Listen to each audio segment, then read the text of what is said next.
PCN is brought to you in part by the following underwriters.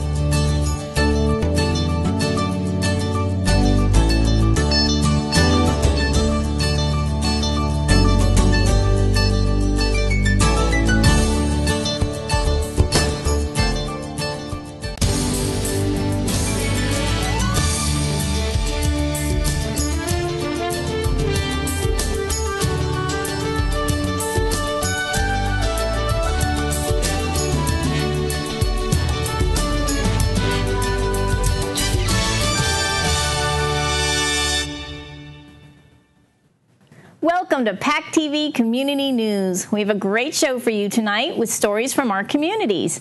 We'll bring you to an international radio competition in Plymouth, a community mural project in Kingston, and see a special beach wheelchair in action in Duxbury. We also have information on turbine flicker issues, and we visit the Plymouth Farmers Market, who had some important visitors this month.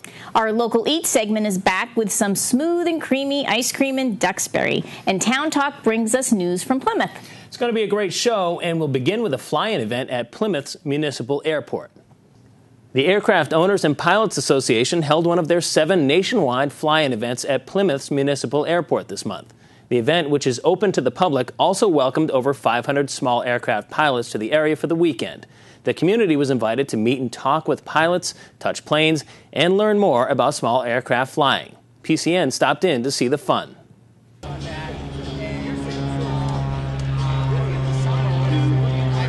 The Aircraft Owners and Pilots Association is a large membership organization. We have over 350,000 members nationwide. And this year we're doing 7 fly-ins around the country where our members can fly their aircraft into a local airport, meet with us, talk to us about aviation, attend some safety seminars, have lunch, and then fly home at the end of the day. And it's open to the public, so the public can come and learn about general aviation, which is everything from a 2-seat Piper Cub to business jets. And Plymouth is one of the 7 airports we've chosen, or locations we've chosen for a fly-in this year. And we expect over 1,000 people here and over 500 aircraft to be flying in today and departing today. So we're very excited to be in Plymouth. We have aircraft on display for people who are flying in or coming in to look at them. We have historic aircraft. There's some fabulous historic aircraft based here in Plymouth. We also have Michael Goulian, who's one of our AOP ambassadors. He's based here. He's a world-renowned aerobatic pilot and a much rewarded pilot, and he's a Red Bull race pilot. And he'll be flying a demonstration at 12:30 today to demonstrate some aerobatics for the people here to see what aerobatic flying is all about.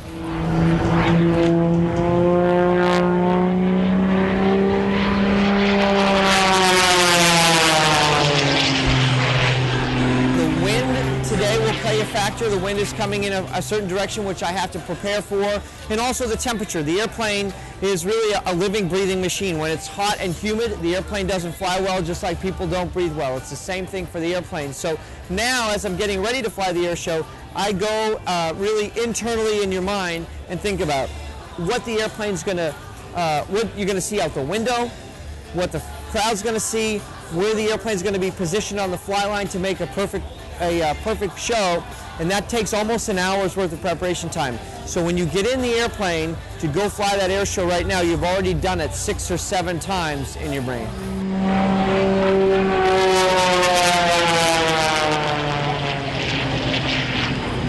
This is our 3rd AOPA fly in this country. We're doing 7 around the country this year.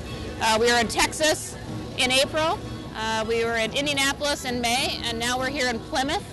AOPA really this year wanted to reach back out into our community and meet our members and people who love aviation where they are, where they fly, and where they live. This is a Cub Crafters Top Cup. It was good. It was actually my first huge fly-in, so it was really awesome.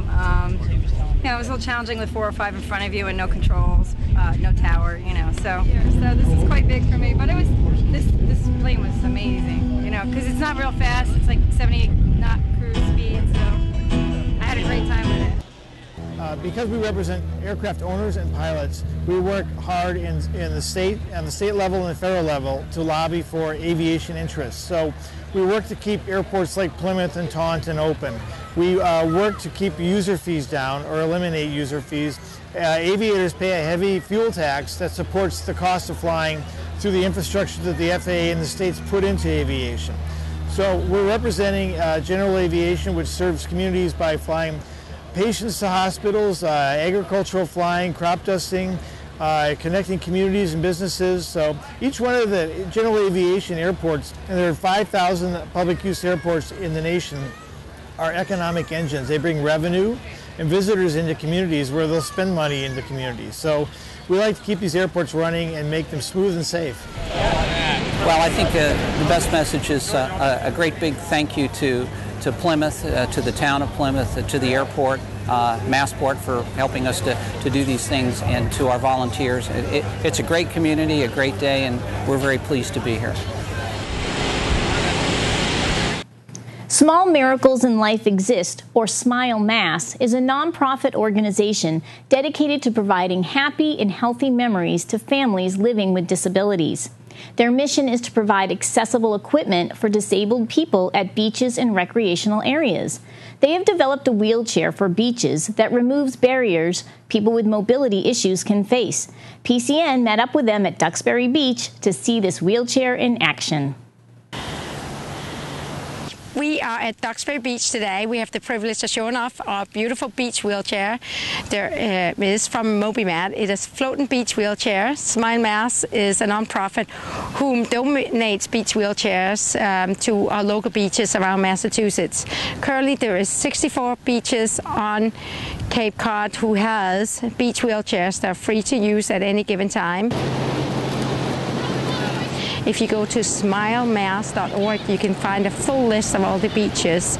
If you don't have the privilege to go to Cape Cod, we hope in the near future that Duxbury and many other on the South and North Shore beaches will have these beautiful devices to use.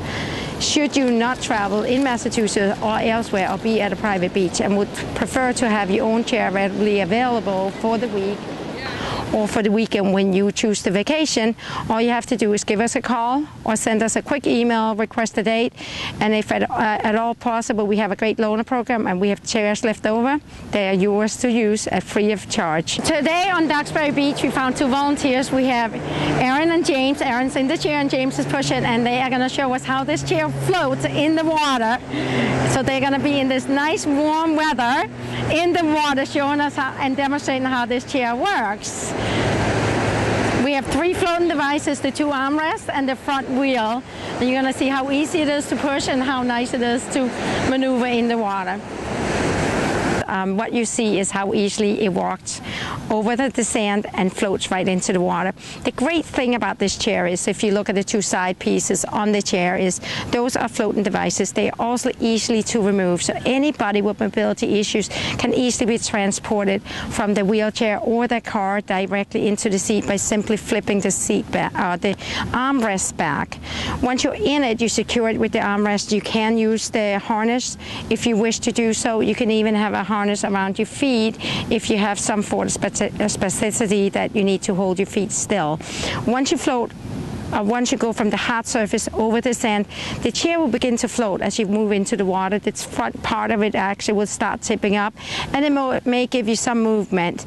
But the enjoyment and the relaxation you get in a device like this is really priceless. And for most families who haven't been to the beach for a long time, or family members who says to you, I haven't been to the beach for 20 years, they don't care how much it wobbles, they don't care how much it bumps.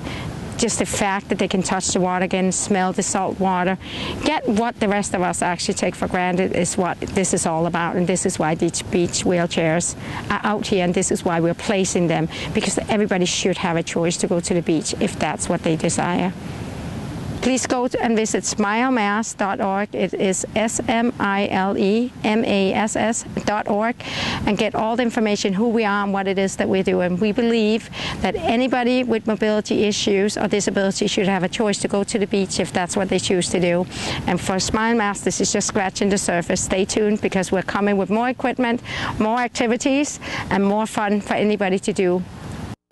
When aspiring documentary filmmaker Michaela Abbott had the idea of painting a mural and filming its progress, she discovered there was a mural project already underway in Kingston. The idea started small, but soon grew to include teachers, the recreation department, and students from ages K through 12. PCN met up with the group as they began the project to hear more about how it came together.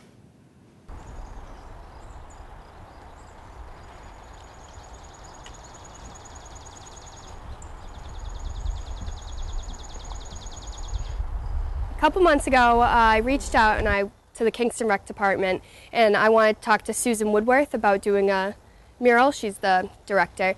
And she said that they already had a program in the works, and she was working with Erica Kroon, a Kingston Middle School art teacher, and about doing a mural on the 90-foot by 6-foot retaining wall in the Reed Community Playground. This is our first day here. We're just priming and getting the sketching all done, so it's ready for when the kids come in July.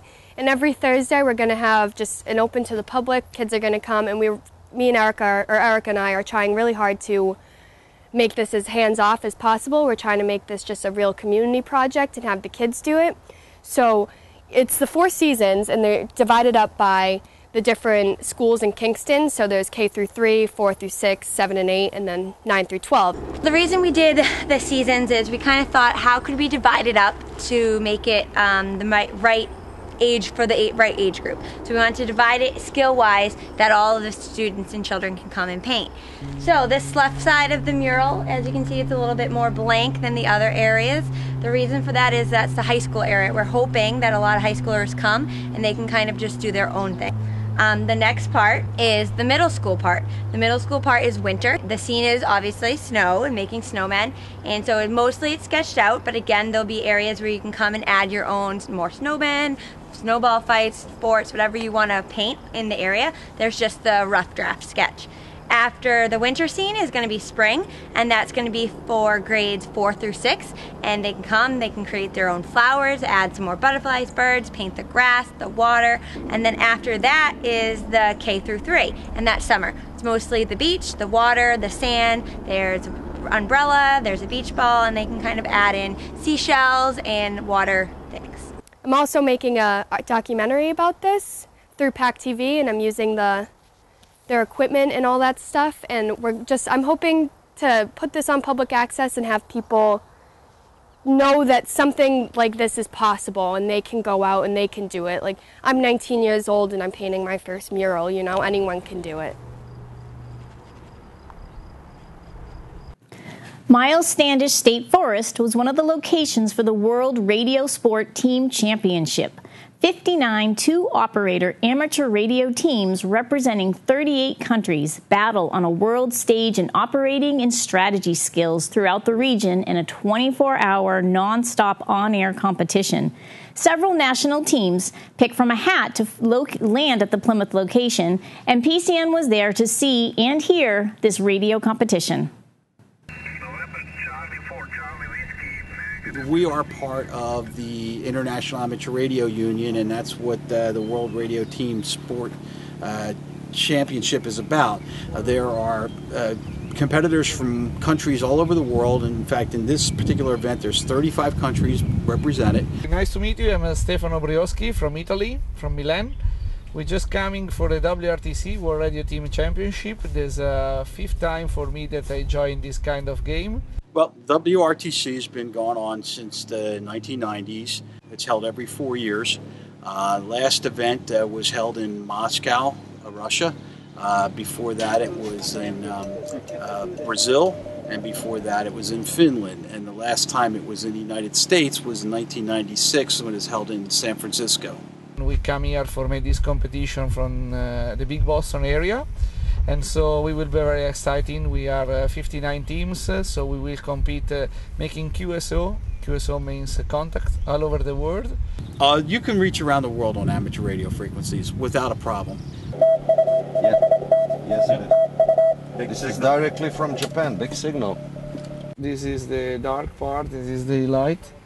And this in the between is called gray line. So this means when the sunrise, for example, here we have sunset, here we have sunrise. If you point your antenna looking at this place of the world, your signal will go dry. This is something special, it's called gray line. In this part of the day, when gray light is hitting, for example, Boston, you can have easily contact with this part of the world. that is getting dark, for example, if here is a sunrise. And this will persist for 10 minutes.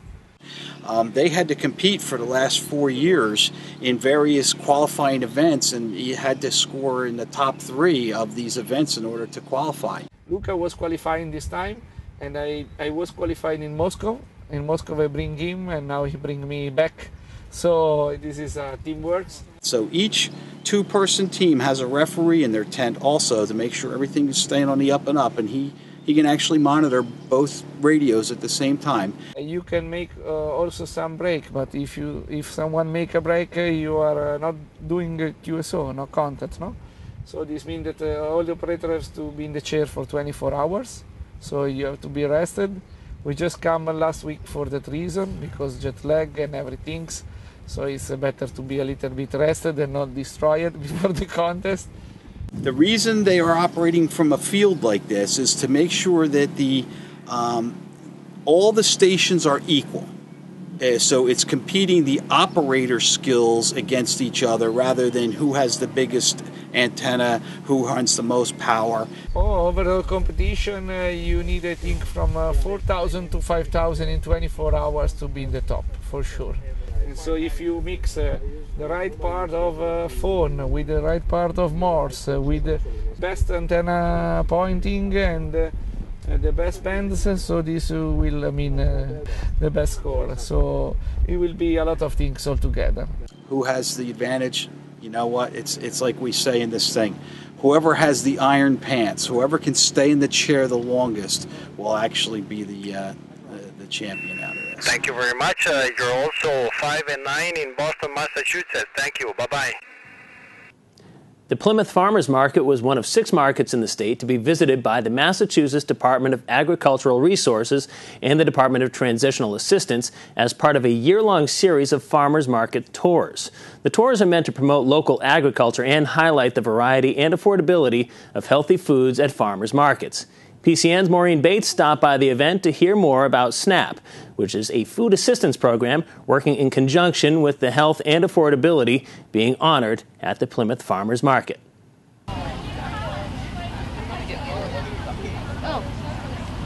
We're here at the Plymouth Farmers Market today in Plymouth, Massachusetts at Plymouth Plantation, and today we have a state delegation visiting us.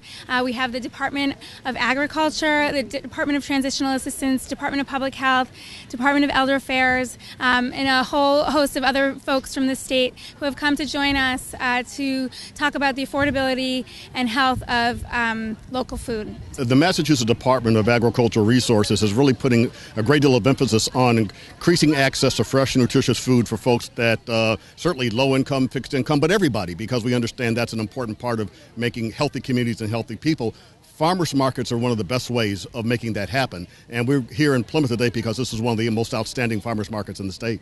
We've had a tremendous push over the last couple of years to work with local farmers markets to get them to accept SNAP benefits and WIC benefits so that our clients can have access to locally grown, affordable, fresh fruits and produce.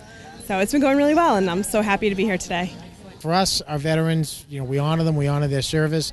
They've served overseas in many cases and put themselves in some dangerous areas. We want to make sure when they come back that they're taking care of themselves and they're getting access and availability to some of the best programs and some of the best food choices they can. Through this partnership with DTA, we've been able to make that work. I'm from the Executive Office of Elder Affairs, and we have been working to make sure that seniors have access to a lot of good foods, local foods, and understand the value of good local foods. And this is an opportunity to demonstrate that. We have the SNAP program. We have tokens that we give out.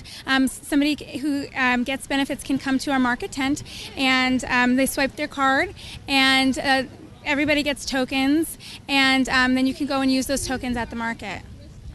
It seems like the stars have aligned, because we have people who really understand that farmers need to be supported in order to provide the food here, that we need to make sure that people can afford the food, so we have the SNAP program and the food coupons that make it available for people who are lower income, that it's really about advertising it and making sure people really understand the value of it. And as people really realize how healthful it can be and how much fun it is, it all comes together. So the stars are aligned, and we're very happy that we've been able to make that happen. Well, we're really excited. I think it's just such a testament to our community. So many different organizations and people are working so much to transform our local food system, whether they're chefs or local organizations, Healthy Plymouth, Edible South Shore and South Coast, our local Council on Aging, the Plymouth WIC program, the Plymouth Farmers Market, the Plymouth Plantation. All these partners are synergizing together here today, and we're all just, working very hard to transform our food system. And so I think it's the choice of the state. It's a testament to that hard work and dedication. So we're really honored to be chosen. The town of Kingston has been having many discussions at its town meetings regarding regulations on wind turbine flicker. Flicker occurs when the rotation of wind turbine blades cause alternating periods of shadow and light. It is sometimes referred to as shadow flicker. The effects of the amount of flicker vary due to time of day and wind direction. Kingston's Town Council, Jay Tallerman, has been consulting with the Board of Health and has been directed to draft a flicker regulation as well as a hearing process for residents to voice complaints.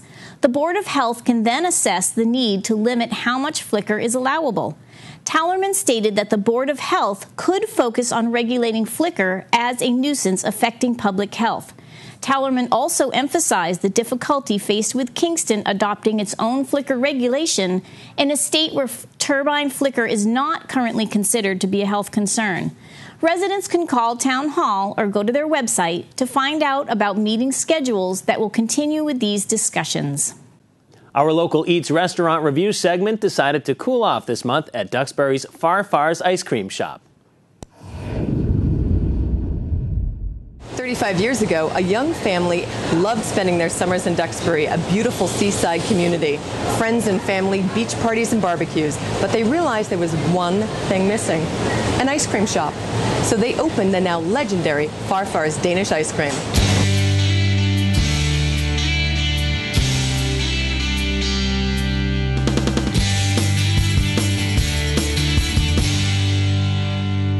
We are here with the woman who makes ice cream dreams come true, Andra Carlton. Andra, I have been a fan of your restaurant for years, but I've always been curious, where does the name Far's come from? Farfars is the Danish word for grandfather, and my dad is the person who taught us how to make our ice cream, and he was farfar to the grandchildren because of his Danish heritage. Now, your dad is also, and your family is also ice cream royalty. Right. Tell me a little bit about your history. Dad worked for H.P. Hood in Boston. One of his first jobs with H.P. Hood there was working in the base or mix department, and he totally changed the formula for the base that we use. We use it today. I mean, this was back in the 40s that he was working with H.P. Hood, and it's the same recipe. I've been told this by a number of people that are still with H.P. Hood. Now, your ice cream is a Danish ice cream. Tell me what is different about your ice cream than other ice creams we might be able to sample through the summer. Our ice cream is made right here on location, and we use a base, the one my dad started us out with, and it has a very high cream base to it. And we kind of compared it to the fact that Danish food is very creamy, very rich, very delicious, and their desserts especially. I think we need to go sample some of these ice cream flavors. That would be great. Let's go in.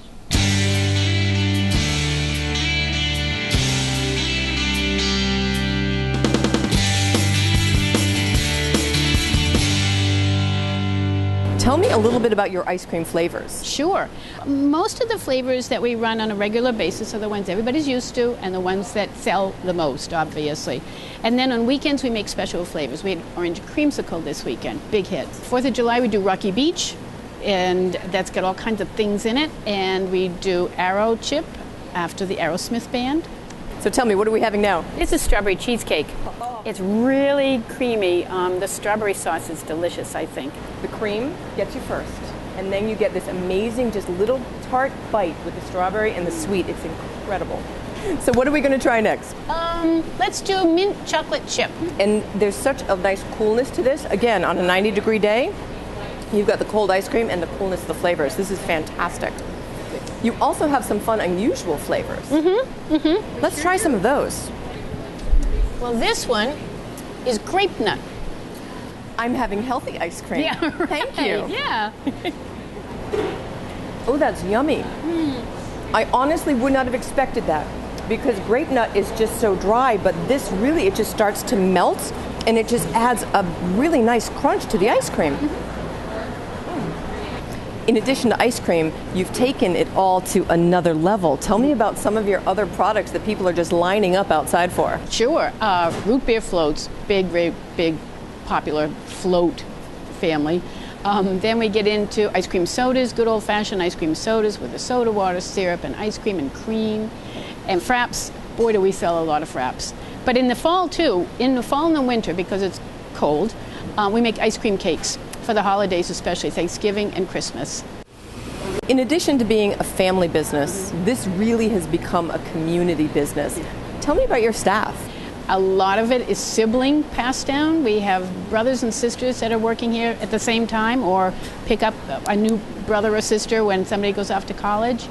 Now I see you also celebrate them with all of the flags you have and all of the photos you have. Right, yeah, we sure do. These are banners that come from their colleges, whether it's been hanging up there for 35 years or more.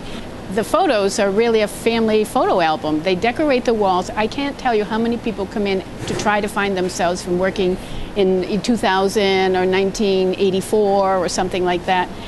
So 35 years in business. Coming here all of the time, meeting so many people, not just through Duxbury, but through the entire South Shore and around the world. What is it that means the most to you about this business? You know, it's a happy business. It's a successful business. That's really important. And you just meet the nicest people. They're in a great mood when they get here. Who wouldn't be? And working with these young people is really spectacular. I've always felt very proud of the fact that this has worked so well. It's been a very good run these 35 years, I'd say, and I have no plans of changing it. Town Talk brings us to Plymouth Town Hall to hear from the Assistant Town Manager.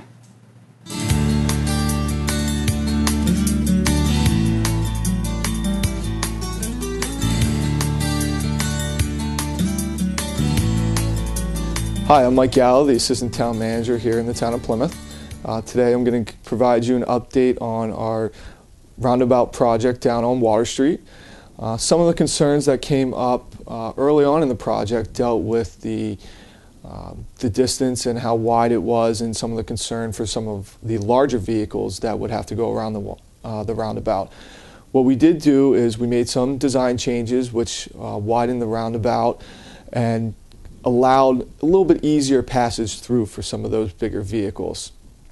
Coming up here in the next few weeks, you'll see the project start to begin to wrap up, head towards its final stages. We have finished up all the brickwork that's been lining the sidewalks. We also installed the granite compass that's in the middle of the roundabout, and then coming up here in August, we will be finishing the sidewalks. We will also be landscaping the islands and some of the areas around the decorative sidewalks. And then in September, we'll be hopefully wrapping up the project towards the end of September. That includes finalizing the paving and some of the outstanding items that might arise as you're just wrapping up the project. So all in all, this has been a wonderful project for the downtown. It's going to be a great addition. It's a beautiful, more decorative area, which is going to allow better pedestrian-friendly access for our visitors and our residents. And we think as we continue to move towards 2020, this is a wonderful project for the town and will really enhance our waterfront. Thanks for watching this week's show. Replay times are listed on our website, pactv.org, or you can catch us on YouTube by searching for the PACTV Community News Channel. Be sure to like us on Facebook and follow us on Twitter to receive previews and links to all of our stories. We'll be back next week for another edition of PACTV Community News, so see you then.